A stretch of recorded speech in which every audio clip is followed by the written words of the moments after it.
Right గా details చూద్దాం. ఏపీలో భారీ వర్షాలు వరదల వల్ల రాష్ట్ర వ్యాప్తంగా 32 మంది మృతి చెందారు. అయితే వీరిలో అత్యధికంగా ఎన్టీఆర్ జిల్లాలో 24 మంది, గుంటూరు జిల్లాలో 7, పల్నాడు జిల్లాలో 1 మృతి చెందినట్లుగా అధికారులు తెలిపారు.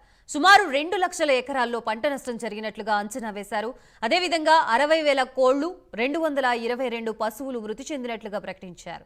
వరదల వలన రాష్ట్ర వ్యాప్తంగా 3,973 కిలోమీటర్ల రహదారులు దెబ్బతిన్నాయి. దీనిపై మరింత సమాచారం మా ప్రతినిధి శ్రీనివాస్ అందిస్తారు.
ఏపీలో భారీ వర్షాలు వరదల వల్ల రాష్ట్ర వ్యాప్తంగా 32 మంది మృతి చెందారు. అయితే వీరిలో అత్యధికంగా ఎన్టీఆర్ జిల్లాలో 24 మంది, గుంటూరు జిల్లాలో 7, పల్నాడు జిల్లాలో 1 మృతి చెందినట్లుగా అధికారులు తెలిపారు.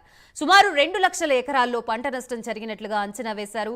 అదేవిధంగా 60,000 కోళ్లు, 222 పశువులు మృతి చెందినట్లుగా ప్రకటించారు. వరదల వలన రాష్ట్ర వ్యాప్తంగా 3,973 కిలోమీటర్ల రహదారులు దెబ్బతిన్నాయి.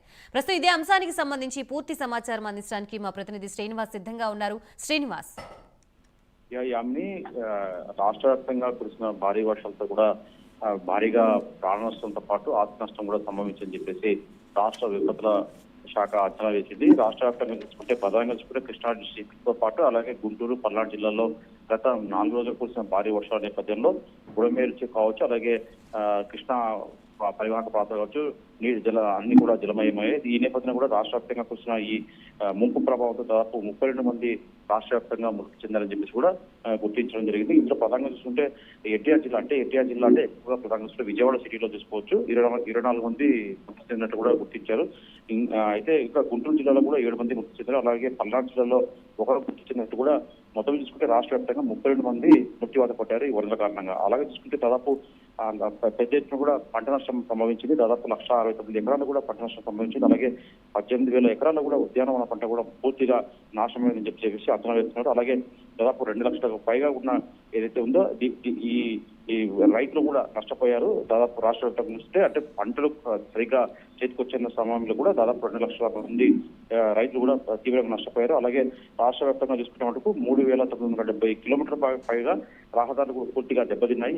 వీటన్నిటిని రిపేర్ చేయాల్సిన అవసరం ఉందని చెప్పేసి కూడా ప్రభుత్వం గుర్తించింది. అలాగే 78 చెరువులకు వెళ్లబడి అంటే ఏదైతే భారీ వరద ఉందో ఆ వరదల నేపథ్యంలో కూడా రాష్ట్ర వ్యాప్తంగా 78 చెరువులు కూడా గండ్లు పడ్డాయి. వీటిని కూడా మరమ్మతులు చేయాల్సిన అవసరం ఉంది. అలాగే పెద్ద ఎత్తున కూడా దాదాపు పశువులు కావచ్చు, అలాగే కోళ్లు కావచ్చు, ఇతర పశువులు కూడా పెద్ద ఎత్తున ప్రాణ నష్టం జరిగింది. మొత్తం చూసుకుంటే వీటన్నిటి నుంచి రాష్ట్ర వ్యాప్తంగా ఈ భారీ వర్షాలు కూడా ఆస్తి నష్టంతో ప్రాణ నష్టం ఎక్కువ జరిగిందని చెప్పుకోవచ్చు. అయితే విజయవాడ సిటీలో కూడా బుడమేరు ఏదైతే వరద ముంపు ఉందో దాంట్లో ఇప్పటికే దాదాపు 25 మందికి పైగా చనిపోయారని చెప్పి గుర్తించారు. ఇంకా ప్రాణ నష్టం ఎక్కువగా సంభవించే అవకాశం ఉన్నట్టు కూడా స్థానికులు చెబుతున్నారు. మొత్తం చూసుకుంటే మరో దృష్టిలో ముఖ్యమంత్రి చంద్రబాబు నాయుడు కూడా కొద్దిసేపటి క్రితమే ఆయన బీమా బ్యాంకు రంగాల ప్రతినిధులతో కూడా ఆయన సమావేశమయ్యారు. ప్రజలను ఆదుకునే మానవత్వంతో ఆదుకోవాలని చెప్పేసి కూడా ముఖ్యమంత్రి వాళ్ళకి సూచించడం జరిగింది. ఏదైతే నష్టపోయారో వాళ్ళందరూ కూడా రుణాలు రీషెడ్యూల్ చేయాలి, అంటే రుణాలు ఒత్తిడి చేయకుండా కూడా వాళ్ళని ఆదుకోవాలని చెప్పేసి కూడా ఆయన ఒక విజ్ఞప్తి చేశారు. అలాగే ఇన్సూరెన్స్ మొత్తాలు ఏవైతే ఉన్నాయో ఆ మొత్తాలు కూడా దాదాపు 10 నుంచి 15 రోజుల మొత్తం క్లియర్ చేయాలని చెప్పేసి కూడా ముఖ్యమంత్రి చంద్రబాబు నాయుడు కొద్దిసేపటి క్రితమే బ్యాంకులను వినతి చేశారు. ఈ మానవత్వ కోణంలో కూడా ఈ విముక్తి నుంచి అందరినీ ఆదుకోవాలని చెప్పేసి ఆయన ఇన్సూరెన్స్ కంపెనీలను కూడా ఆయన రిక్వెస్ట్ చేశారు. ఇది తాజా పరిస్థితి. Right, thank you Srinivas.